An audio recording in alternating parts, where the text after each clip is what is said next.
Hi hello മറ്റൊരു വീഡിയോയിലേക്ക് എല്ലാവർക്കും സ്വാഗതം.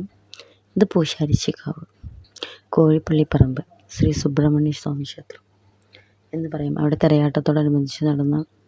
ഉത്സവത്തോടനുബന്ധിച്ച് നടന്ന തിരയാട്ടത്തിൻ്റെ വീഡിയോസും കാര്യങ്ങളാണ് ഇതിൽ ഞാൻ അപ്ലോഡ് ചെയ്യാൻ പോകുന്നത്.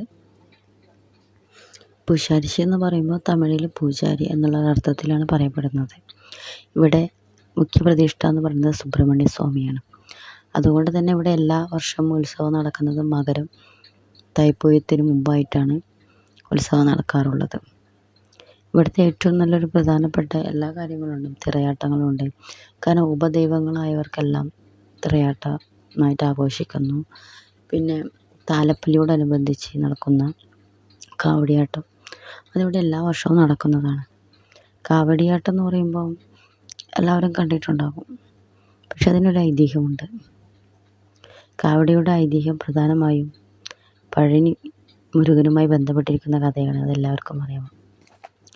അഗസ്ത്യ മുനിയുടെ ശിഷ്യനായ ഉടുമ്പൻ 2 പർവ്വതങ്ങളെ ചുമന്നപ്പോൾ മുരുകൻ പരീക്ഷിക്കുകയും ഉടുമ്പനെ വധിക്കുകയും ചെയ്തു.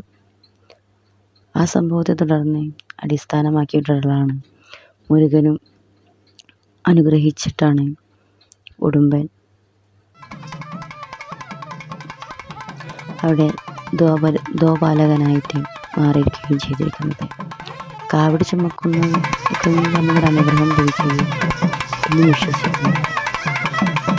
മുരുകൻ്റെ വഴിപാടിൽ ഏറ്റവും പ്രിയപ്പെട്ട ഒന്നാണ് ഈ കാവടി. കാവടിയുടെ മറ്റൊരു ഐതിഹ്യം എന്ന് പറയുന്നത് ഈ കാവടി എന്ന് പറഞ്ഞ 2 മലകളാണ്. 2 മലകളെ ചുമന്നുകൊണ്ട് പോവുകയും പഴനി ഈ സ്ഥലത്ത് കൊണ്ടുവെക്കുകയും ചെയ്തു. അതിലൊരു മലയിലാണ് ഇപ്പോൾ മുരുകനിരിക്കുന്നതും മറ്റൊരു മലയിലാണ് ഉടുമ്പൻ നിൽക്കുന്നതും. അതിൻ്റെ ഒരു വീഡിയോ ഞാൻ ഫുള്ളായിട്ട് നിങ്ങൾക്ക് ചെയ്യുന്നുണ്ട്. പഴനിയുടെ ഒരു വീഡിയോ അത് ഞാൻ നിങ്ങൾക്ക് ചെയ്താൽ അപ്പോൾ അതിൽ വിശദമായിട്ട് പറയാം.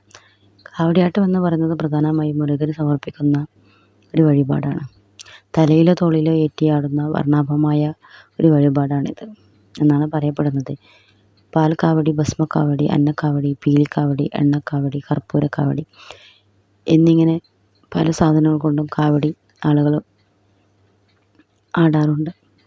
മുരുകന് ഇഷ്ടമുള്ള വഴിപാടായിരിക്കുന്നതാണ് ക്ഷേത്രങ്ങളിൽ, അതായത് മുരുക പ്രതിഷ്ഠ നടത്തുന്ന എല്ലാ ക്ഷേത്രങ്ങളിലും ഇത് വഴിപാടായിട്ട് നടത്താറുണ്ട്. പക്ഷേ ഇന്ന് അലങ്കാരത്തിനായിട്ടും ഉപയോഗിക്കുകയുണ്ട് കാവടി. ആ കാവടികളാണ് ഈ പൂക്കാവടികളൊക്കെ ആയിട്ട് നമുക്ക് കാണുന്നത്. പിന്നെ കാവടിയാട്ടത്തിൻ്റെ സവിശേഷത എന്ന് പറഞ്ഞാൽ മുരുകന് സമർപ്പിക്കുന്ന പ്രധാനപ്പെട്ട ഒരു വഴിപാടാണെന്ന് ഞാൻ പറഞ്ഞല്ലോ. പിന്നെ ഇതിൻ്റെ രൂപം എന്ന് പറഞ്ഞത് വർണ്ണപ്പകിട്ടാറിനൊരു നിർമ്മിതിയാണിത് കാവടി.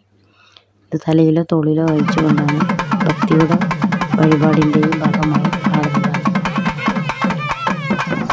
കാവടിയിലെ ദ്രവ്യങ്ങളായിട്ട് ഉപയോഗിക്കുന്നതാണ് പാൽക്കാവടി, ഭസ്മക്കാവടി, അന്നക്കാവടി, പീലിക്കാവടി, തൈലക്കാവടി, കർപ്പൂരക്കാവടി തുടങ്ങിയവ. ഇതെല്ലാം ഞാൻ പറഞ്ഞത് ചുരുക്കത്തിൽ കാവടിയാടുന്നത് കേരളത്തിലെ പ്രത്യേകിച്ച് മുരുകൻ ക്ഷേത്രങ്ങളുമായി ബന്ധപ്പെട്ടിട്ടാണ് കരുതപ്പെടുന്നത്. ഒരു പ്രധാന ഭക്തി നിർഭയമായ അനുഷ്ഠാനം കൂടിയായിട്ടാണ് ഇതിനെ കാണപ്പെടുന്നത്. ഈ കാവടിയാട്ടത്തിൽ തന്നെ നമ്മുടെ നാട്ടിൽ ഇപ്പോൾ നടത്തുന്ന എല്ലാ കാവടിയാട്ടം. അപ്പോൾ എൻ്റെ ചാനൽ സബ്സ്ക്രൈബ് ചെയ്യുക, ലൈക്ക് ചെയ്യുക, ഷെയർ ചെയ്യുക, കമൻറ്റ് ചെയ്യുക. Thank you so much. Bye bye.